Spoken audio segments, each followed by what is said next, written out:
Beh, in certe stagioni è più difficile che altre, questo sicuramente in primavera e in estate, però quello che è difficile è comunicarla correttamente o che arrivi la giusta comunicazione. Nel caso di ieri, che era domenica 21 di aprile, genericamente era prevista pioggia al nord e molti giornali hanno titolato domani piove, però l'Italia o anche semplicemente il nord sono lunghi e larghi e quindi non è riassumibile la previsione in un solo titolo. Ieri la previsione a mio avviso non è stata sbagliata, assolutamente.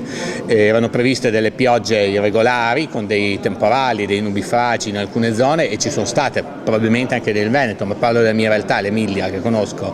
Ieri qualcuno mi ha detto ma era prevista pioggia, oggi a Bologna non è prevuto.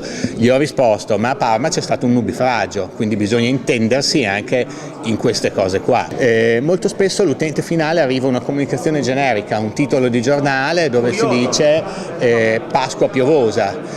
Invece bisognerebbe avere il tempo di leggere i bollettini meteorologici dettagliati fatti da enti istituzionali o da siti di comprovata affidabilità, perché adesso siamo inondati di questi strumenti come gli smartphone che ti danno queste previsioni automatiche ma lasciano tecnicamente il tempo che trovano, cioè non si può prevedere ora per ora il tempo località per località.